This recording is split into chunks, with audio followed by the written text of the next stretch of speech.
The following program contains the opinions of the host, guests, and call-in participants. These do not necessarily represent the views of this show's distributors or sponsors. This program may contain obscene, profane, or otherwise objectionable language. Viewer discretion is advised.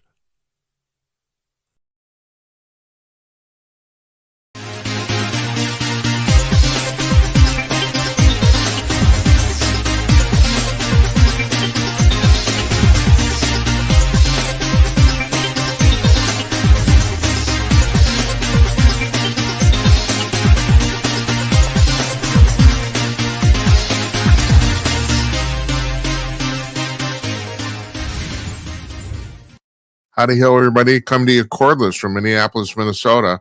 It's Wednesday night, November 12th, 2025. I'm Jim Peters. Welcome to another edition of Jim Peters at Night. And yeah, it's another edition. I'll get to that in just a second. So if you checked our website, the schedule, we were supposed to be off today. And we kind of are. So what happened was on Monday, we had a very nice show. EDWARD Bartlett was on from the SAVE organization. Did a very nice Jim cast about a whole bunch of AI stuff and all that sort of stuff. Very nice show. Transmitted it into the ether, and apparently nobody got it. It did not go. Our distributors did not get the signal. I don't know. There was some screw up with our distributor broadcasting it, and so this show never went out. So instead of doing a new one, especially because Mr. Bartlett was so kind with his time, and also what he has to say, I think is pretty important too, because it's not exactly politically correct when his point of view. So instead of actually doing a new show, we are other than this introduction, we are rebroadcasting the show that we broadcast on Monday and nobody saw. So that's what we're doing this year. So it's not really kind of a show. It kind of is, kind of not. I don't know. But past their little bumper here in a few seconds, everything else was from Monday night, and it aged pretty well too. Now tomorrow night, James Bradley, the military historian and author, is going to be on. His first novel, he's had written 4 books. 3 have been on the New York Times bestseller list, but his new book, which came out yesterday, which was Tuesday, is his first novel, and it's called Precious Freedom. And so we're looking forward to talking to him about that. He's calling in from literally Madagascar or somewhere. I don't know. We'll figure that out when the time comes. But anyway, we're rebroadcasting Monday night's show because no one saw it. That's the reason. So here, without any further ado, here's EDWARD Bartlett in 12 seconds. Enjoy this, everybody.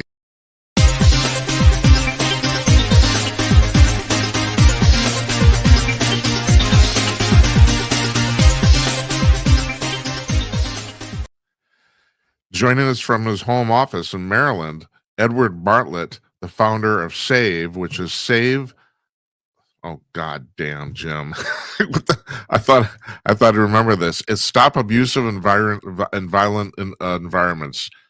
And Ed, you founded this organization. By the way, hi. How are you? I'm doing great. Thanks, Jim. And why did you start this? What was the impetus for you to do this? So we're going to go back all the way to 2011. That's the notorious year when the Obama Department of Education released its infamous Dear Colleague letter that removed due process from students accused of sexual peccadillos in college. Yeah, and it was basically it was interpreted that basically it was completely slanted against men, correct? There was no doubt about it. That was the whole focus, was to create a hostile environment for male college students, and it did. So I don't know if you saw this. There's a woman named Helen Andrews who wrote a piece for Compact Magazine about a month. I have it right here. Yes, yeah, it's gotten a lot of attention. And basically, she mentions Title IX in that article. Yes. Yeah, and basically she says that she thinks the entire woke ministry of the left that's been propagated the last 10, 15 years is completely a product of the feminization of society. And what do you think about that? I have read her article. I think it's very thoughtful. It's certainly very provocative. And I have to say, I pretty much agree with it.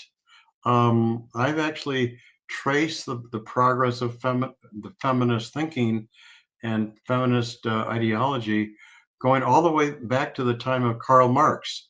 Karl Marx, of course, is the basis. Marxist ideology, of course, is the basis of feminism. Many people don't understand that, but you have Hold to. it. I'm not certain. Ed, I'm not certain I do. Can you explain it really, really briefly? I mean, this Well, is what I think about Marx.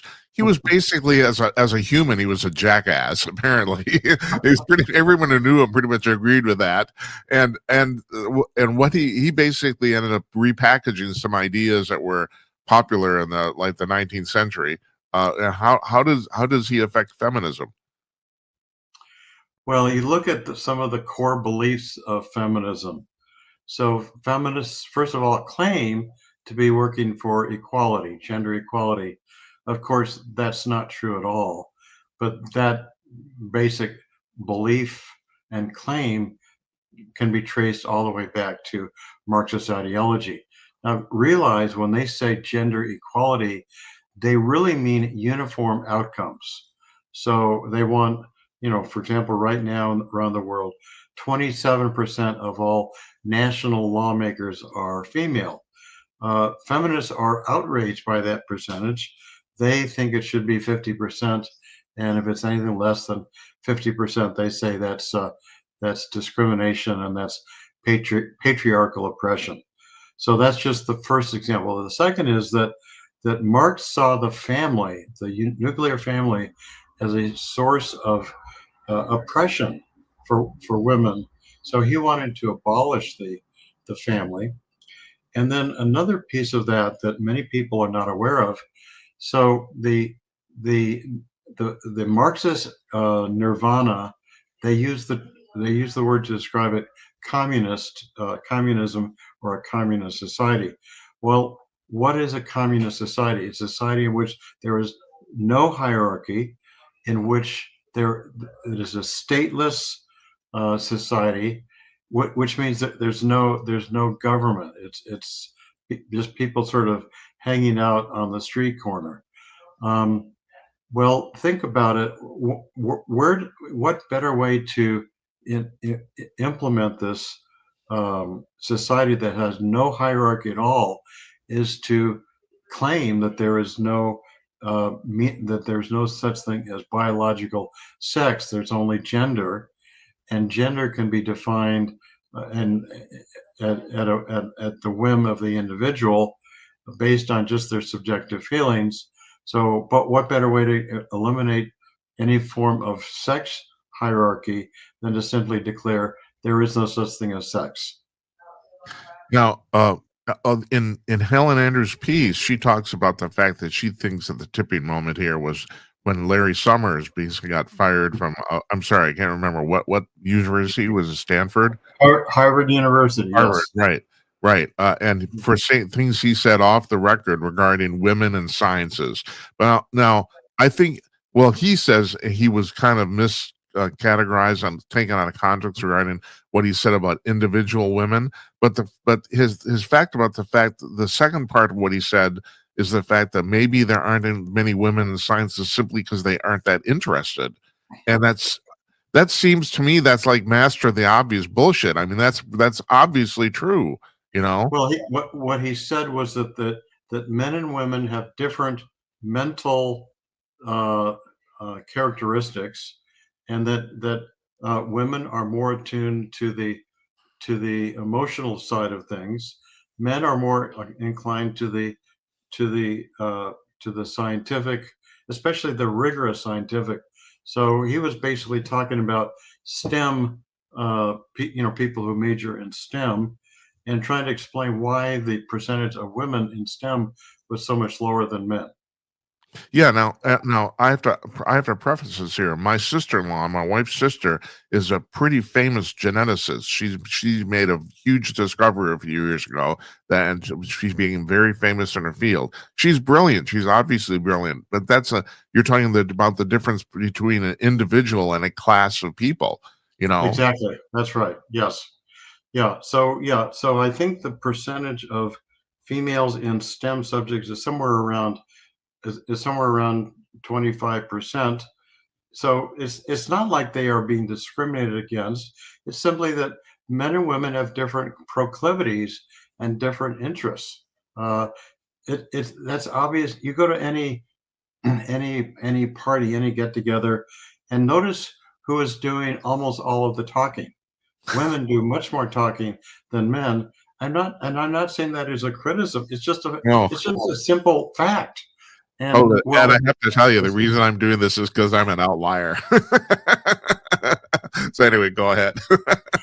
it's just an empirical fact that when I mean, you go to a party, I tend to be one of the people that sits in a corner and sits quietly and maybe has a gentle conversation with one person, whereas women tend to form these groups and dominate the conversation.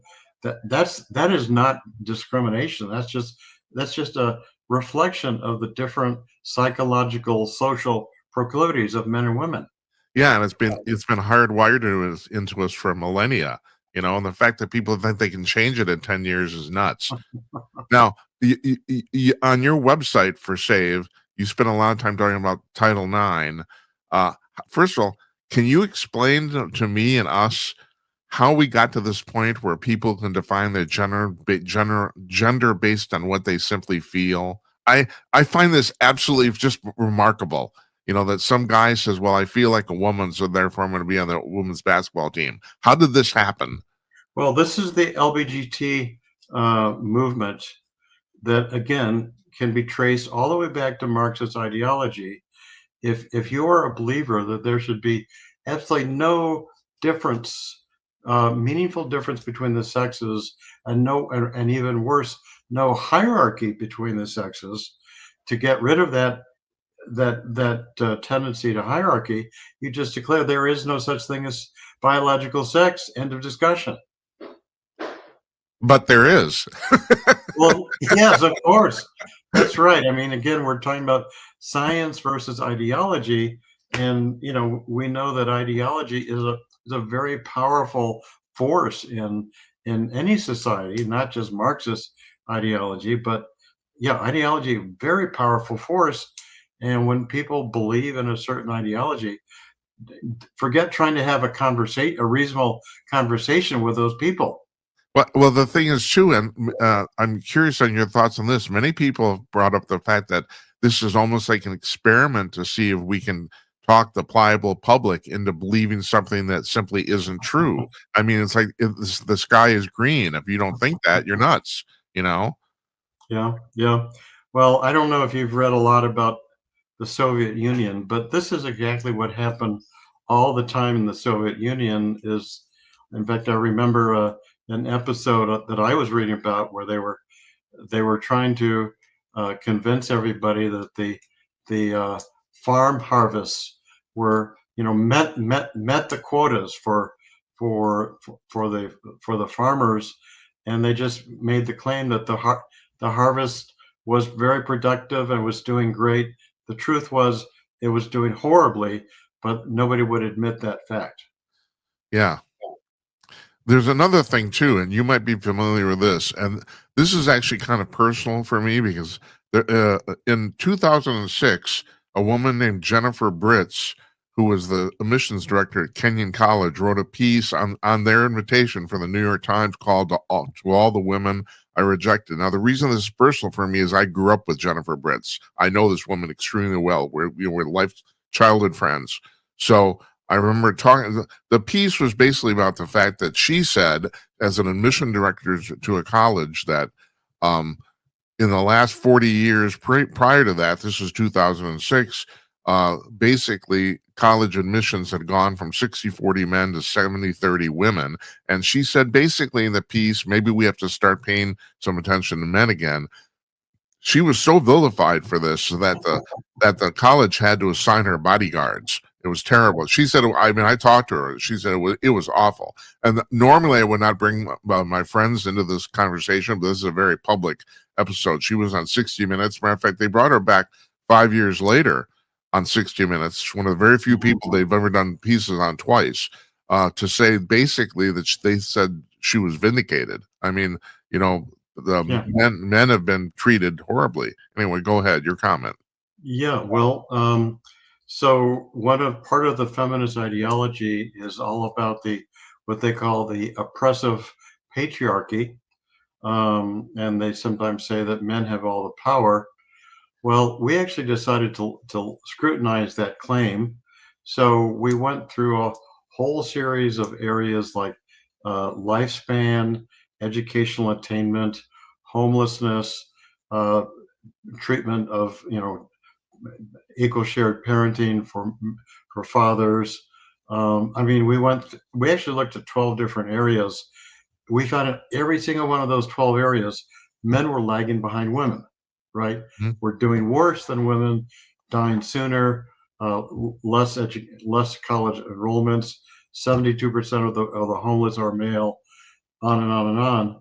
And so that fact in itself is proof that the not only that the patriarchy is not all powerful, but it also suggests there is no such thing as patriarchy, because if there was a patriarchy, well, all of these all powerful patriarchs surely would be doing something to help men live longer lives. Well, and now your organization, others like it, seems to have kind of taken this up, huh? That's what you're doing, right? Yeah, absolutely. Yeah. Well, I mean, we're saying that, yeah, we believe in gender equality, but gender equality is a two-way street, and we want to see programs, gender equality programs that are designed to help men. And let me use my sister-in-law once as an example here. I mean, the problem, if you want to call it a problem, is you can go back 150 years and you can say women were truly oppressed. I mean, 150 years ago, my sister-in-law would not have gotten her job, let alone made her major discovery, you know. And so, okay, that's the past. But now women can get a job doing genetics, and they can make a major discovery. And so, what's the problem? You know, I don't know. It's like, you know, and all I know is that I see men everywhere being treated horribly, just horribly. I mean, young men are just like completely screwed. They're sitting in their parents' basement playing video games because they just seem that their lives are basically hopeless, kind of, you know. And another piece to this that people are not discussing, but is very true, is number one, young female liberals have an extraordinarily high mental illness rate. It's over 50%. It's actually 56% according to a Pew Research survey a few years ago. And all the other groups, all the other demographic groups, older age, male, had mental illness rates much lower. So that in itself is a pretty troubling statistic. And a related fact is that I believe the prediction is within 5 years from now that 40% of women in their 50s will be not only single but childless. Now think about that. So many women, of our generation, when they were young, I mean, their vision, their hope for their own future was to be married, have 2 kids, have a home in the countryside, and be with their loving husband. Well, now that dream, that vision, ain't happening for a large percentage of women, and that should be very troubling to a lot of people. Well, don't you think, Ed, a lot of liberal women would say that they were basically forced into that vision? You know, that would be the counter. But on the other hand, I just look around at life, and I mean, the vast majority of women seem to be hardwired to have children. Not all of them, but most of them, you know? And so if they don't have children, I mean I hate to this is the crass part about being a man, but men are basically we're wired to propagate the herd and just basically run around and screw nilly willy. I mean, we're wired to do that. You know, we have to stop ourselves from doing it. But but women are basically wired to have children, and most of them, it seems like that a lot of them are like fighting their natural instinct. Don't you think?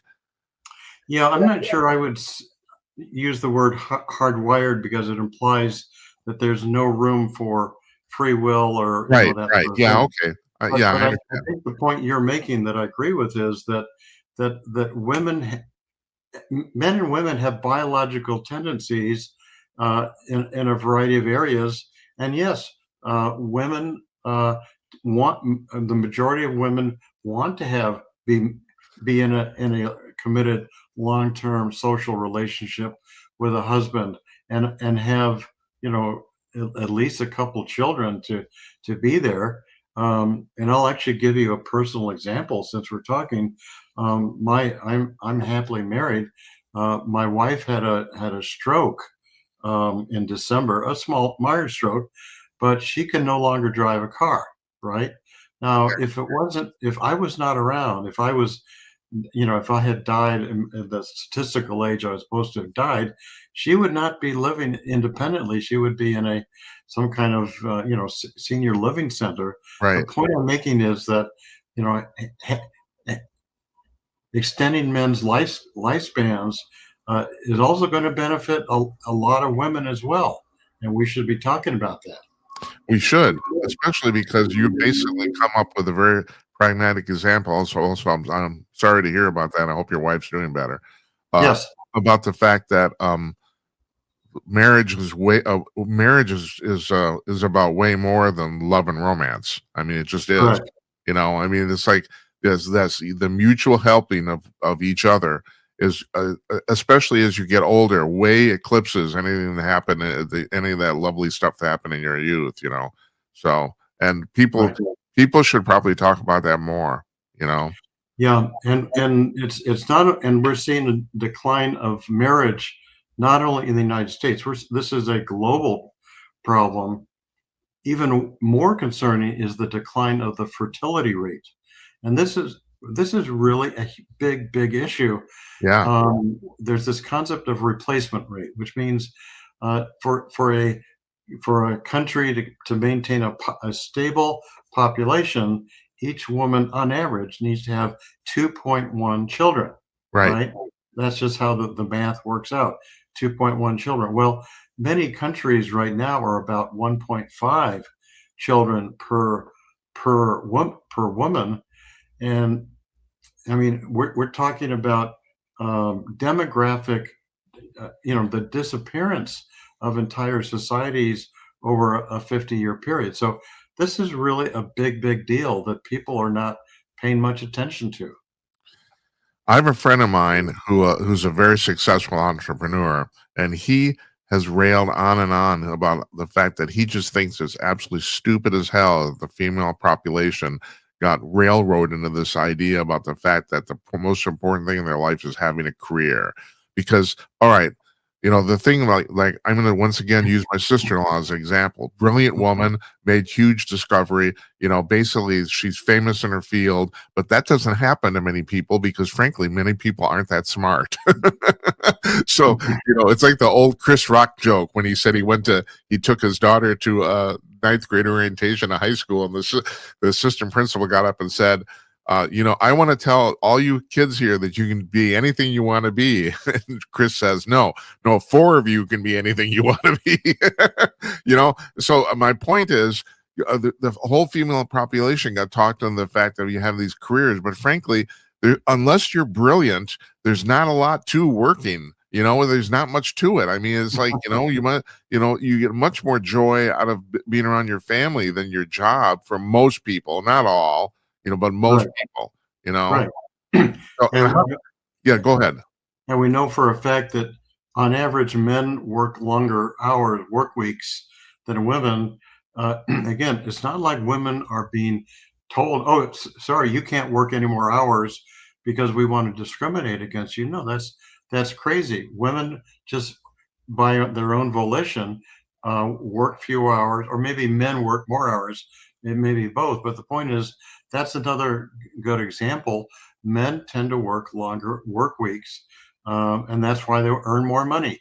So there's so many shibboleths that feminists put out there, but no, that can be traced as common sense explanations about there are some differences between men and women. And I'm glad you brought that up because we should point out here that the whole thing about women being paid less than men is a complete utter myth. I mean, nationally, on averages, it's almost exactly the same. So per Yeah, job, yeah, right? Yeah, depending yeah. what you're doing. There have been multiple studies that have you have to control for number of hours worked. You have to control for job qualifications. You have to control for work experience. And when you control for all of those, hey, there is no gender gap.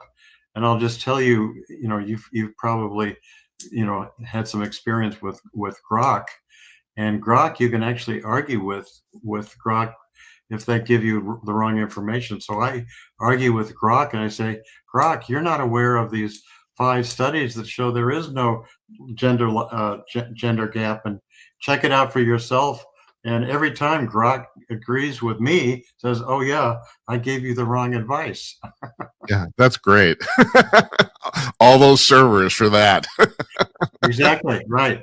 I do want to get back to your thing about you're talking about the current state of feminism. I mean, the problem with happened, and I think one of your press releases alluded to this too about all the pro-Palestinian um, um, not demonstrations on campus. And I can't remember which campus it was. Was it Columbia where they arrested a Columbia bunch University, yes. and Right, the majority of the people they arrested is women.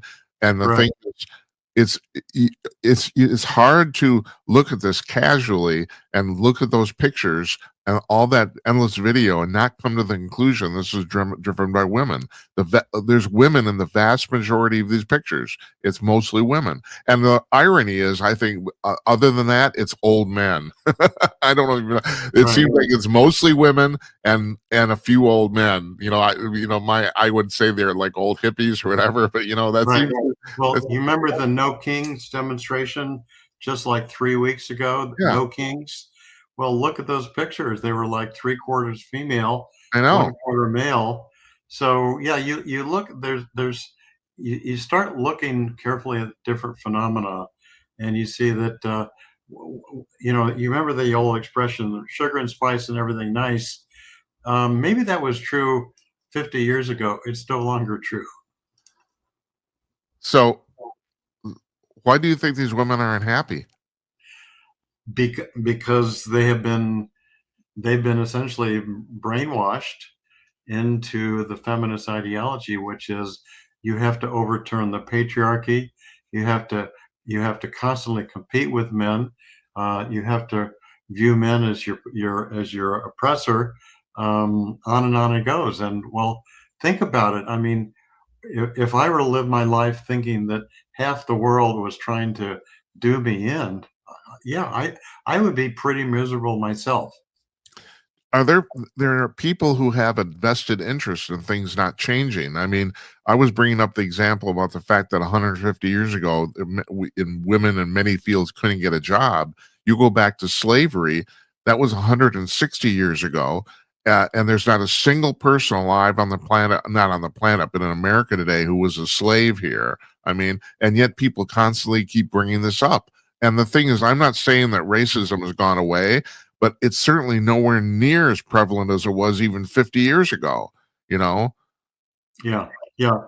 It's sort of one of the Marxist tactics is when the ideology is challenged to bring up an example that was maybe true 100 years ago, but in 2025 has zero relevance. It's simply not a problem in this day and age. But in so many areas, and I'll give you an example that that this these narratives have become very harmful and also untrue. So one of these narratives is that men often cheat, sexually cheat on their wives. Well, yes, sometimes they do, but guess what? The most recent information shows that women are more likely to be the sexual cheaters than men, and that's just one example of how our gender roles have changed in recent years. Nothing made me laugh more than, do you remember that book, The Bridges of Madison County? Do you remember? I don't know if you remember the plot of the book. This woman, she's a lonely housewife, and she takes up with this photographer and she's married, and it's not her husband. And I always thought, if the roles were reversed and that was the husband, this guy Right. would be vilified to the ends of the earth. It's like, Yeah. you cheated on your wife, but no, this woman, well, she's lonely. It's Yeah. like, yeah, right. Well, Tell me about it. part of what we're seeing right now in this day and age is that feminists are doing a lot to vilify men as being, abusers and being unfaithful and being I mean, the list is actually quite long. Um, well, let's just look at being a domestic abuser as maybe the most common. Centers for Disease Control actually does a survey called the NISVS, shows that men are more likely to be victims of domestic violence each year compared to women. Now, 9 out of 10 Americans have never heard that fact because feminists are um, very invested in this notion that, yeah, we have to keep telling the world that men are abusers and and especially we're trying to discourage women from getting married. So, oh, you don't want to do that, you'll be abused. Oh, yeah, also, um oh, geez, hold on, I lost my train of thought. Let me get it back. There, um, there is I'm just gonna go on. Uh, you, in one of your press releases, you put out a thing that Alexandria Ocasio-Cortez said, AOC said. I'm just gonna read this whole quote because I find it kind of fascinating. She says they, and she's talking about Republicans, are able to radicalize and target and exploit a generation of young boys, in particular, away from healthy masculinity and into an insecure masculinity that requires the domination of others who are poorer, browner, darker, or of a different gender than them. And that is why they are resonating online, because they are appealing to the most basic, she said that, and worst parts of human nature. Now, first of all, that's complete, utter bullshit. But my real question to you is, do you think she actually believes that, or is she just saying it for effect? Uh, who am I to probe the depths of AOC's thought process? It's so incoherent and so unbelievable that I have to think that somebody just gave her this line. And actually, this claim has been made in England and Australia, so she was really not the first one. But this is one of the tactics that the feminist left is using, is to make up these really far-fetched narratives about boys and attribute all of these negative characteristics to them that are not true. They never give any scientific data because there is no science to back up these horrible claims, but they still say them. So, well, that's why we put out a press release that was designed to deflate that particular claim. And now remember what I was going to say before about the fact that, okay, so yeah, more women create domestic violence than men, but I guess the real problem is that when women do it, people don't take it that seriously, huh? I mean, Hmm. it's That's like, you're a girl, you can't hurt me, that sort of thing.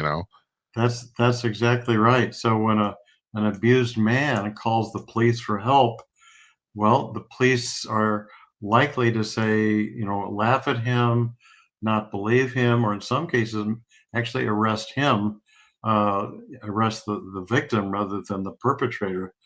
So yeah, the feminists have gone a long way to promote this narrative, and they do a lot of training of the police officers. And there's also the fact that, and I harp on this a lot about in a lot of other issues too, about the fact that, okay, so you can find a few serial killers that have run around and killed 24 women, and they'll make movies about them on the Lifetime channel, and look how terrible that is. But my whole thing is that there's very few of those people. You know, I mean, there's like, it's it's like 0.001% of the population, and you're going to vilify the entirety of men because of this half a dozen basically assholes. You know, that's terrible. It's interesting if you go back 40, 50 years ago, looking at African American couples. In fact, homicides were more common among black men. I'm talking about domestic violence homicides.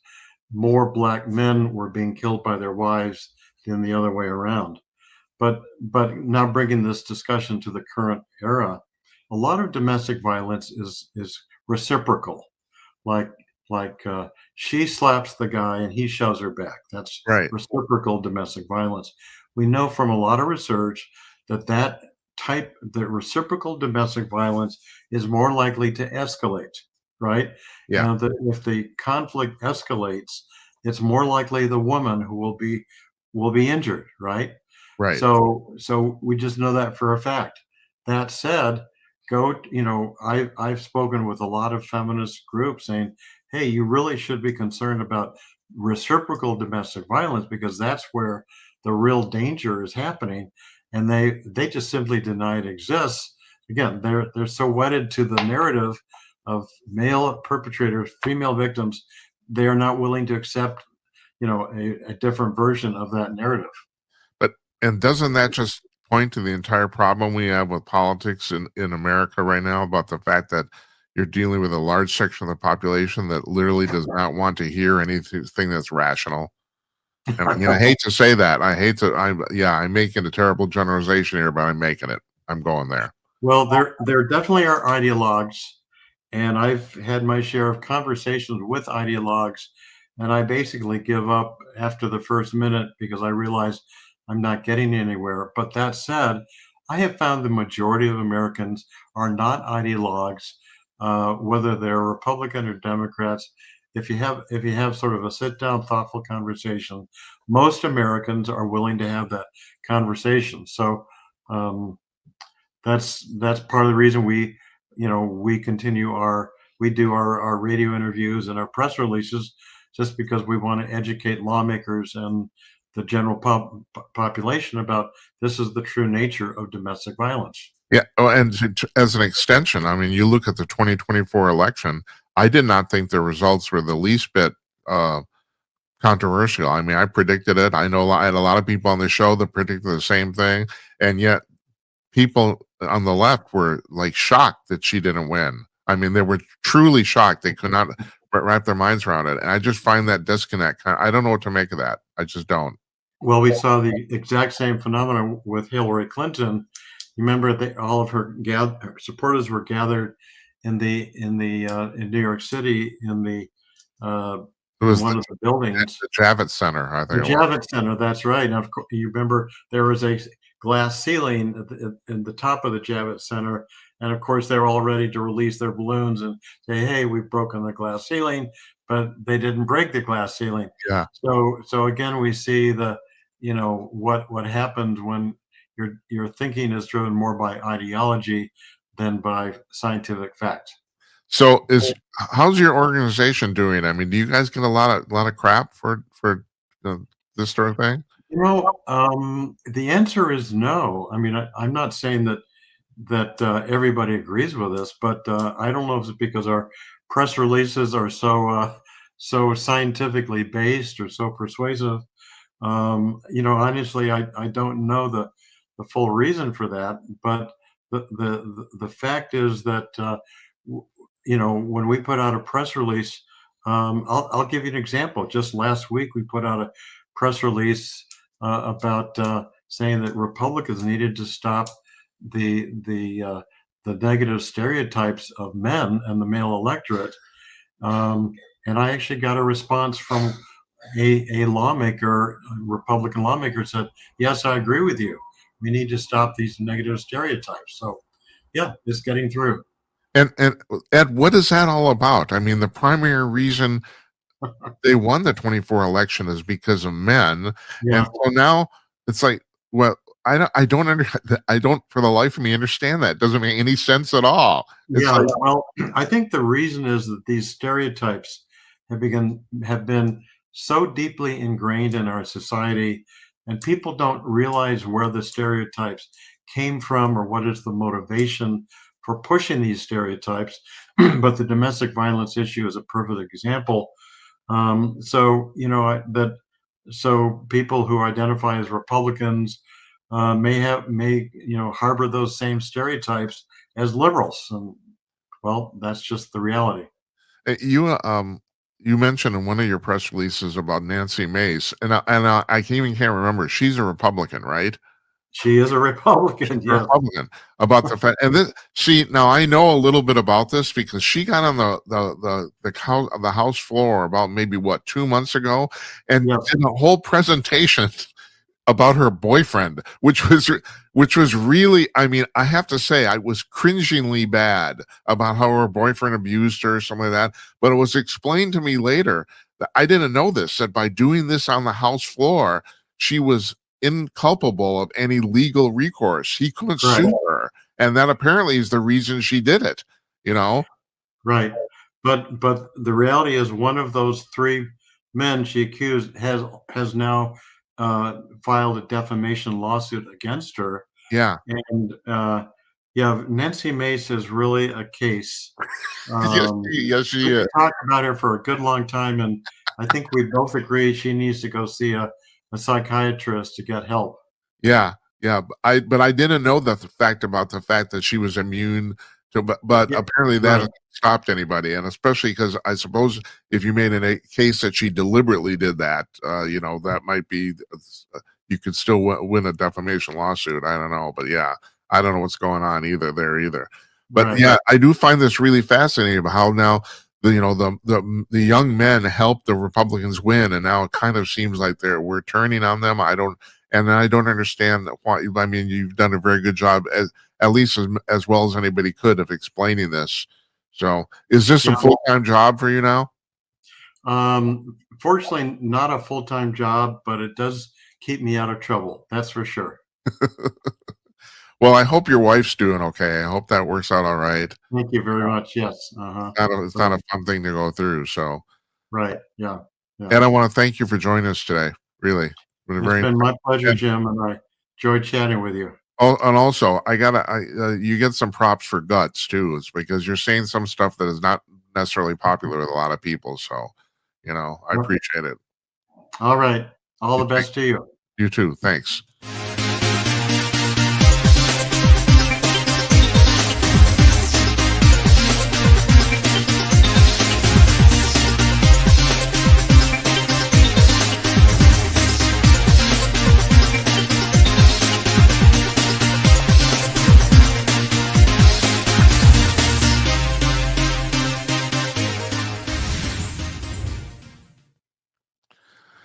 Our thanks to Edward Bartlett for joining us there. That's kind of, that's what he has to say isn't exactly politically correct. I'd have to point that out to you. I don't. So I got to give him props for having the guts to come on the inner tube TV and do it. So God bless him and you. By the way, this is what we call the Gymcast. Is part 2 of the show. I do my version of I guess a newscast. I guess kind of sorta, And I just realized I forgot to cue myself up here. I got a little outline. Yeah, I do this off the top of my head, but I do it off an outline. And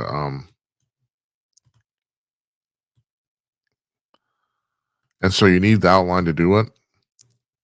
So speaking of Ed and the mission of his SAVE organization, Jimmy Kimmel's wife went on a podcast this weekend, and she said that she's cut off relatives because they voted for Trump, and that her husband's out there fighting the good fight every night on TV, bashing Trump, and she's so fucking full of shit. It's unbelievable.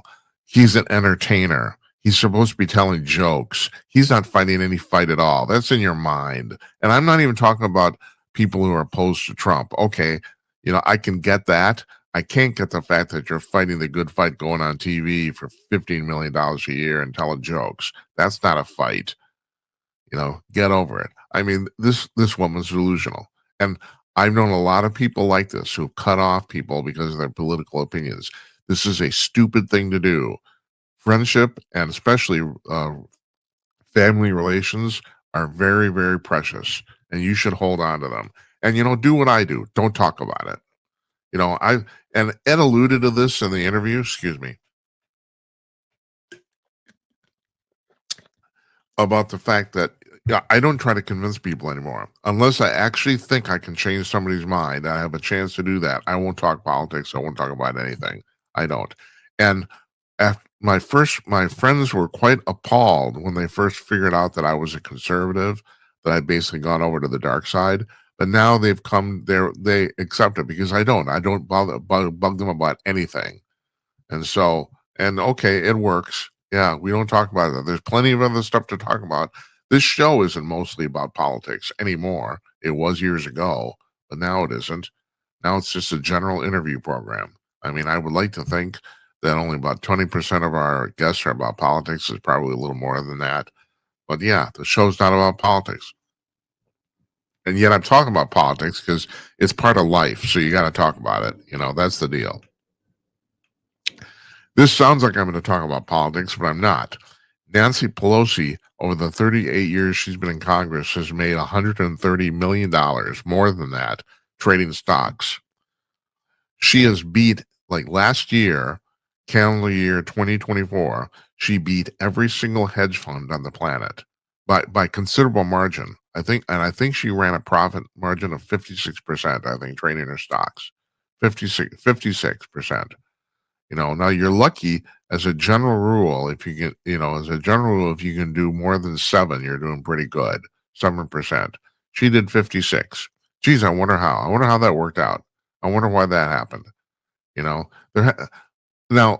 the deal. And the thing is, it's important to point this out. She's working on insider trading, but because she's a member of Congress, it's legal for her. She has not broken any law that I know of, and that anybody else knows of either. So I suppose, God bless her, it's like until Congress changes the laws or somebody does, or the courts or something, what she did is kosher, Now I don't know why no one else in Congress has done that well. Maybe it's because she was the speaker. I don't know, She's beat every single hedge fund. She beat Warren Buffett. She oh God, this is off the top of my head. What was it? It was some stupid statistic. I can't remember. No, I can't remember what. She is basically the most successful stock trader in history for all practical purposes in American business. Yeah, thought you'd want to know that. Meanwhile, was this Brussels? Hold on a second. I got to check something here.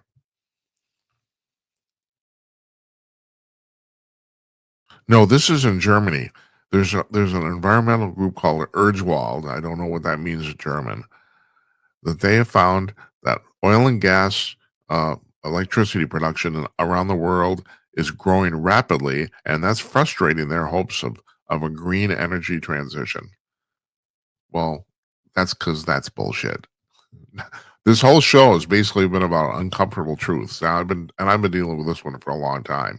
There is no climate emergency. There just isn't. Bill Gates came out and said that a couple of weeks ago. God bless him. He saw the light. I don't know why he changed his mind. I'm looking at. I'd like to think I'm looking at the same data. He probably has better data than I do. He's a rich guy. I'm not. It was very simple. They say follow the science. I looked at the science. The science says there's no emergency. The science says nothing's going to happen. Well, no, that's not true. I shouldn't say that. Every time this comes up, we need to clarify this. Global warming is real. The world is warming up. The world has been warming up consistently for the last 300 years. Now, there's a smoking gun in that. For the first half of those 300 years, there was no industrialization on the planet. The world warmed up anyway. Geez, you wonder why? That big round ball that lights up the sky during the day called the sun? You want to take a guess? Go ahead. Is that what the problem is? Yeah, probably. That's what there's humans are not contributing in any major way to climate change. They aren't. But yes, the world is warming up. It is. So I can't sit here and tell you there's going to be no ramifications of this. I can't. But the thing is, it's natural. So then the question is, and there'd been people talking about this, and they're crazy. That maybe we should try doing something about it anyway. Well, God, it's like you want to play God and you want to screw things up. There's a whole. Did you guys ever see the show Snowpiercer?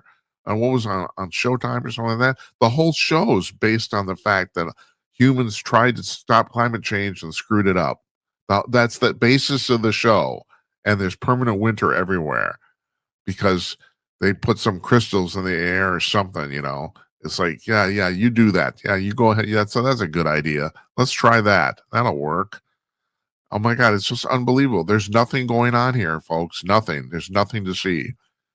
So yeah, there's a possibility in 50, 70 years, Phoenix might be uninhabitable. That's true. And also that here in Minneapolis, all the warmer weather will move up here. And it's been speculated that Minneapolis might end up having weather like Denver. And that's probably may be true. That might. But if it's natural, what do? We move around. Not to mention the fact I'm not the only person who's pointed this out. There's books written on this. As a general rule, warming temperatures on Earth are better for everybody. As a general rule.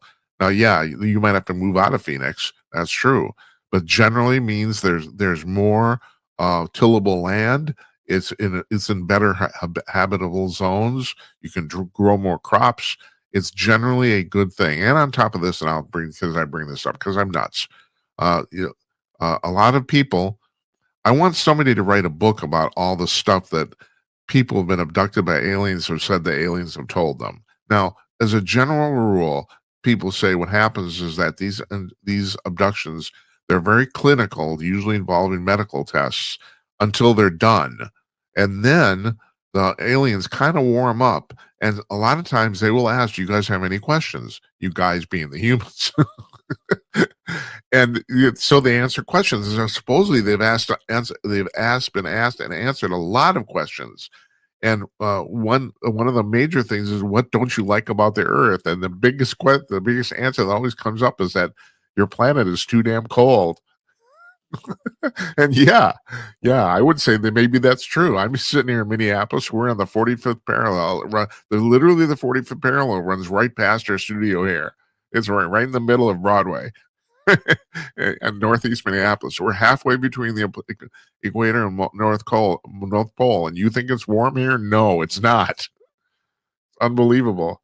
Now, we get a bad rap because the weather here is shitty, but it's only shitty for about 3 or 4 months of the year. So the other 9 months is great. It's fantastic. And we happen to be we lucked out here, as I mentioned at the top of the show. The whole La Nina winter weather thing that's happening on the east half of the country, it actually missed us, believe it or not, just barely, but it did. And so we have a few quite cold days here in the last weekend, but no snow or almost no snow. We had a tiny little bit of snow yesterday morning. It melted off in about an hour. I don't even know if it was a quarter of an inch. You can barely see it. But and it's supposed to be 60 here on Saturday. Okay, all right, fine. So why did I bring that up? I brought that because you're not going to mess with the climate. You're not going to do that because you will fuck it up. Okay. All right. It's like you think the government will fuck up your Social Security. Wait till they get their hands on climate. They can't do Social Security right, man, let alone climate. Unbelievable. Sam Altman, the guy who runs OpenAI, he lost his cool when somebody asked him about the astronomical spending his company's doing for relatively little revenue right now. But now I have to defend him here. Amazon didn't make a penny in profit for the first 20 years they operated. And what Jeff Bezos figured out and knew from history and what other people, and I'm assuming Altman's doing the same thing, and that is if you want to dominate an industry, you basically have to go balls to the walls, like at the beginning, like forever. There's no, you don't stop and try to figure out whether you're making a profit or not, because that's, I mean, there is, Amazon has no real competition in the global marketplace right now. They don't. If you can nail me one or name me one, I'd appreciate it. And here's the amazing thing. I mean, no one remembers this. Sears should have become Amazon, and it didn't. I mean, 50 years ago, Sears was the Amazon of its day. For about 120 years, Sears was the biggest retailer on the planet. And they basically did with catalogs what Amazon's doing with the internet. Because do I have to tell you, the internet didn't exist. And they dropped the ball. They should have become Amazon, and they didn't figure it out. Too complacent, I guess. You know, it seems to happen eventually. People get rich and fat, and they don't just feel like getting off their ass, and all of a sudden, life has passed them by. But that's where Altman's coming from here. You have to spend completely up front, totally, if you want to dominate an industry. Now, a lot of people don't want to dominate an industry, but on the other hand, too, you know, if you're one of those people who said, I just wanted a little flower shop down at the mall, you know, and I'd be happy, there's a problem with that. And that is usually you're either extremely prominent in your industry or you don't exist. You know, this thing about the in-between part, well, yeah, some people do it and some people fall into it. But to deliberately try to do that, it doesn't really work out very well. That's the problem. So I gotta give Altman props. Now he got mad, but you know, the reporters, they don't understand shit. I I'm just I sat in, well, first of all, I've told you this before. I was in charge of one of the biggest social communities on the internet in the 1990s. That would be Web 1.0. Okay, what the public didn't know, and what even I didn't know because I was too naive to know that this was true, was that there was no advertising market on the internet at all. It was all fake. It was completely, utterly fake. No one had figured it out. It wasn't until 2003 when Google bought the Overture advertising system and turned it into AdWords that there was real advertising on the internet. That's when it started to work. And for about 5 years there, from like roughly 2003 to 2008 or 2009, you could make a good deal of money on the internet running advertising on your website. But before then, no. I mean, my company contracted with a major advertising firm. I'm not going to name them. They do still exist, just barely. No one hears about them anymore. That was the dirty little secret, is that we had this. And I remember I was in a, and this is like 30 years ago, so it was actually kind of, I don't know if we did this by phone, if we did this with webcams. I know we had webcams because I knew I did that sort of thing at that time. I was in a meeting and there was a reporter there, and I will name the company was CNET, which still exists too, but it is not really prominent anymore. But at that time, it was the premier publication on the web about web-related technology at that time. And I still remember this reporter wrote an article about the meeting I was in, and the reporter completely and totally missed the point. I just didn't believe it. It's like we're sitting in two different places. It's like we were at two different meetings. This person, this boob, completely misunderstood what was going on here, and wrote a very nice, eloquent article about his or her misunderstanding. You know, so I'm not going to give Altman a problem with this at all. The problem is with the reporter. You should know what the hell you're writing about when you ask these questions. You know, Jeff Bezos, in the creation of Amazon, busted in many ways every single marketing principle that was known to man up to that time, because things changed on the internet, and it was true. They really did. I mean, now you'd say it was an adjustment, but at the time, it looked fairly substantial, and he got it. That, I'm not going to sit here and argue with you about whether capitalism is fair or not. But the fact of the matter is that guy deserves his success, because at every step of the way, I would have told him he did the wrong thing, and I was wrong. So I learned the hard way. running that organization, which folded, by the way. Um, yeah, it's not, failure isn't pretty, you know. I mean, it's a learning experience, but after a while, you get tired of learning and you actually want some money. It's just like, oh my God. All right, so there's now, well, this is this a congressman who said this?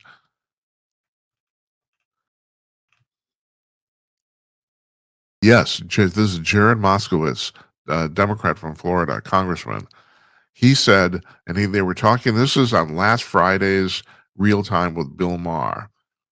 They were talking about the Golden Dome missile defense system, and Moskowitz proposed during the discussion. He said, "We don't." He said, "We don't really know where the money comes from for a lot of the stuff we build."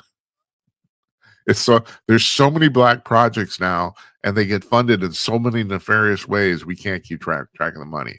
And it's just glad to hear somebody from in Congress actually say that. But still, it's pretty freaking amazing. It's like, so they're talking about doing putting missile defense in space and stuff. He says we don't know where the money's going to come from. We don't know. It just shows up. And so you do have this problem here that we might have such an affluent society that at this point, maybe it doesn't even matter where the money comes from, or the fact that it will show up, that it's there, you know?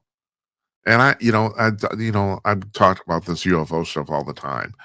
Supposedly we have these reverse engineered spacecraft that we have built ourselves, that no one knows where the money comes from for that.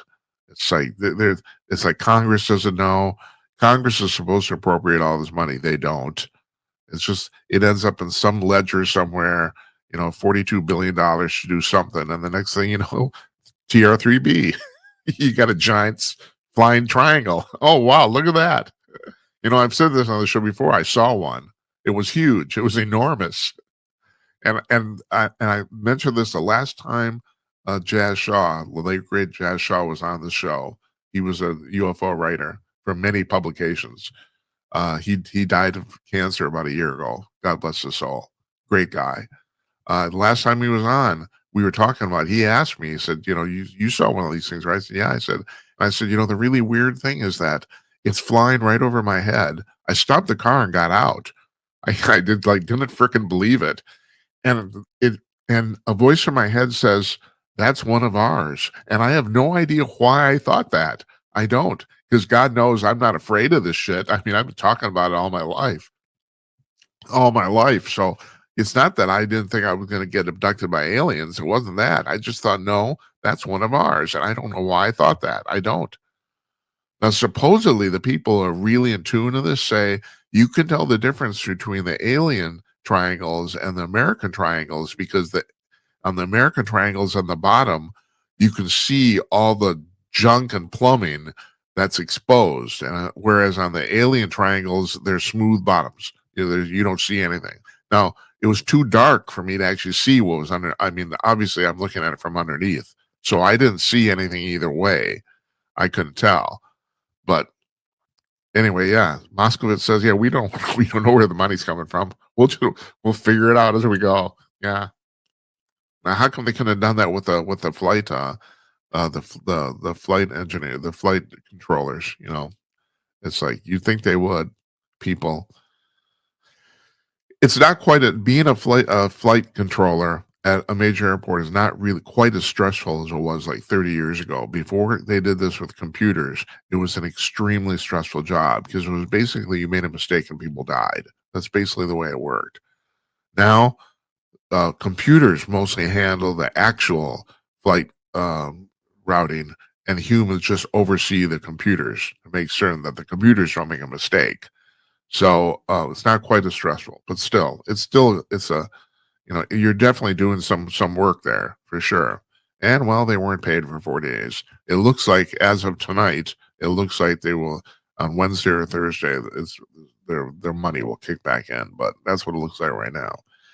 Now, speaking of space, we've talked about this on the show too, and I found this really interesting because we post shorts now on YouTube and TikTok, and especially on TikTok, we get we're getting thousands of views, and some of the shorts, I don't know why some do, some don't, but this one of these in particular, we got dozens and dozens of comments, and most of the comments said, "I'm a crazy idiot."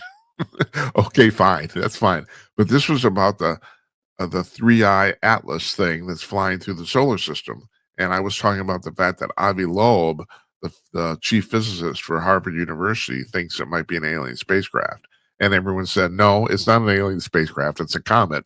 Just stop with the crap. That's what they were. That was basically, what the comments all summarized to.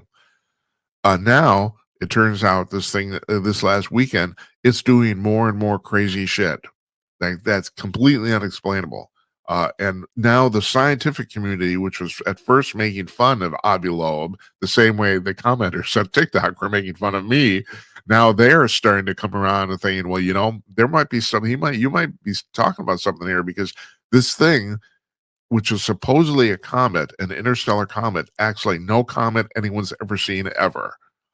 And every day goes by, and it seems to do weirder and weirder shit. So it'll be interesting. I think it's coming by the Earth. Its closest pass to the Earth, I think, is December 19th, if I'm right. I'm pulling that out of my head. And it's going there. There's an orbiter around Mars, and then there's an interstellar spacecraft we have that's going to be taking pictures of it. And I think, if I'm right, one of them is Chinese. I think the orbiter around Mars is Chinese. Am I right about that? Oh, God. It's a great place to get information, isn't it? Look at the guy with the floppy hair. Yeah, let's tune in and listen to him. Anyway, yeah, it's unexplainable. The tail keeps turning on and off. The thing seems to accelerate when it shouldn't accelerate based on gravity. Comets and stuff flying through the solar system do accelerate if they whip around planets. Well, basically, the centrifugal force actually makes them speed up. So it's not unusual for objects to speed up during when they're flying through the solar system. The thing is, we know it's very predictable. We know when that's supposed to happen based on where their path is in or orbit, if you want to call it that. Some of them don't actually orbit. This thing doesn't orbit. It's literally just flying through the solar system. But we understand, based on its proximity to other objects, whether it's going to speed up and slow down. And this thing hasn't followed those rules at all, not the least. Now, meanwhile, speaking of the Chinese have a little space station up there of their own, and they stranded 3 astronauts up there. So they were supposed to come down, and something hit their spacecraft that was docked to the space station, and they don't want to risk it. So now they got to set up a rescue mission. They had astronauts stranded in space, Chinese astronauts. I want to point that out. And more space news. This comes from, I'm not even going to try because I know I can't pronounce the name anyway. 3 physicists have figured out they've proved mathematically. Now it sounds like you couldn't do this, but they say they've done this, that they have mathematically proven that the universe is not a simulation. They say they've done that because of what they have discovered as what they call non-algorithmic factors. It's very complicated. I read this thing and it gave me a headache. I gotta admit, it did. But yeah, and I don't know. This is like the 3.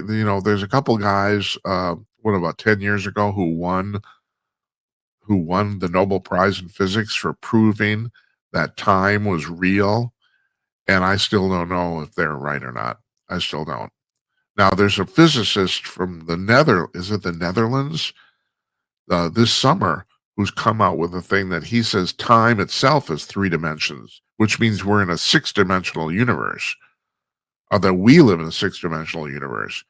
And the really weird thing about that is, if he's right, he is presenting this for peer review now. If he's right, that means that pretty much every major problem in physics that's been unsolved up to this point would probably be reconciled. Uh, it, his theory fits in very nicely with everything in physics that's missing. So it'll be really interesting to see if he's true or not. I mean, right now, time only has one dimension, and that's forward. You can't go backwards in time, and you can't go sideways. We don't even know what that is. But this theory suggests that you could go backwards in time. Time goes both forwards and backwards and sideways. I have no idea what sideways time looks like. I don't know. I know that backward time looks like looks at me in 1978. I was really, really thin.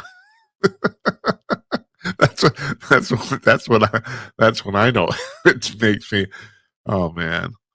Okay, more space news because I love the space stuff. You know that. That's why I'd like to think that's the reason you tune in here because this is the reason I kind of got away from the politics. Ben Shapiro will always do politics better than me, but the space stuff, I got that. I got the space stuff, all the aliens and the real space stuff, all the stuff. I got it totally. This Buga sphere that they found in Colombia, about a year ago now, I think. It's just crazy. This is probably might end up being the first confirmed extraterrestrial object ever found on Earth. They have determined this is the University of Georgia, and they've confirmed this through testing. They've tested it. They said it contains organic material that is carbon dated to exactly 12,560 years ago. Exactly. They literally pinned it down to the year. And apparently there's some resin material. Now there's 31 holes in a what's the word, diametric circle around the thing. There's little holes, and no one can figure out why the holes are there. The best guess is that they're there to transmit, to let radio frequency out. But they found inside the holes, they found little pieces of resin material, and they carbon dated it to 12,560 years ago, which means either there's something about this material that's completely screwed up the carbon dating, or more likely, this thing has been flying around that long. And that is actually what they're thinking, that this thing's been flying around Earth for over 10,000 years. Now, there's a guy named Patrick Jackson. I've talked about this before. He's written a book called Paranormal. Oh, God, I'm not going to remember the name of it. It's called Paranormal. Oh, shit. Anyway, his book is based on the premise that he, as an information scientist, he's figured out that these orbs that everyone sees all over the planet are actually all networked together. He figured it out to the point where he can now summon them with a specific radio frequency. He said, if you have the exact right radio frequency, you broadcast that frequency, the orbs will come to you. And he's done it. He's demonstrated this apparently many, many times. So he says they're all, it's an information network. He also says, and this was in his book almost in passing, I'm really kind of curious to see how he figured this out. But he says that it appears that the people who are currently using this network to collect information are not the people that built the network. They inherited it, because he says he's already found software flaws in the network that have never been corrected, and they've just their mistakes have just gone on forever. It's just really, really fascinating stuff. And this sphere, there's a good probability that this sphere is part of that network, because they found all sorts of stuff. First of all, since they got it, they know it flies. That's the thing also. It's a sphere with no visible means of production and no wings, but they know it flies because many, many people got it on camera phone footage before it crashed. Okay, this is in Buga, Colombia. It was flying around the city, and people said it was like it was looking for a place to land. So the best theory is not that they're remote control, that these things are controlled by AI. They all have the built-in AI. And it did crash. It crashed in a field apparently, and a guy went to collect it. Literally some guy went to pick it up. And I've read various things about this, about the fact he got extremely sick afterwards, which seems to be radiation poisoning, although this thing has not been measured to put on any radiation since then anyway. But they've x-rayed it. It's made out of some aluminum alloy that they say is not manufactured on Earth. It has writing on it, and here's the really weird thing about the writing. Now, this is really weird. First of all, no one can. It's supposedly been deciphered by AI. Supposedly, there've been a couple different interpretations or translations of what it is, but that's not the weird part. The weird part is the writing is engraved on the top of it, right? But if you put it through what's called a tomography scanner, which is basically like an MRI machine, the writing doesn't show up. In other words, you can see it with your eyes, but if you put it in the scanner, the writing isn't there. And you'd think mostly it'd be the opposite, right? You'd think that, well, you can't see something, but you put it in the scanner, it shows up. No, this is the opposite. You can see the writing. Everyone can. They've taken pictures of it, a lot of pictures. But you put the ball in the scanner, and the writing doesn't show up, and they can't figure that out. It's just a really, really. There's so many weird things about this thing. It's like I find it very, very unlikely that this is manufactured on Earth because, like I said, and no, that's the first thing you need to address is the fact that this thing flies. Now, the people who own it, apparently they've given it over to Jamie Marsan, this Mexican guy who I've always said is highly dubious. He's like the Mexican UFO guy. Basically, he does a 1-hour show on Mexican TV every night or every week on UFOs and stuff. But it's like he believes everything. And so I've never wanted to trust this guy. He's highly dubious. That's a better way to put it. But that doesn't mean this thing is, that he's wrong here. It doesn't. Why did I actually bring about the fact that, and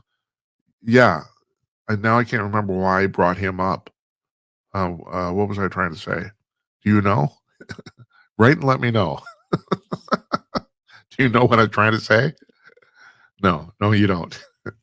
All right, but at any rate, so like I was saying, this thing does fly, and we have pictures of it flying, plenty of pictures of it flying and pictures of it crashing. So I don't know if you want to call it a crash. It was more like a controlled descent, but it did land, and these things usually don't. Oh, I know what I was going to bring up. This is what I'm going to tell you: is the fact they're trying to run electrical current through it to wake it up because apparently it is dormant. It's dead.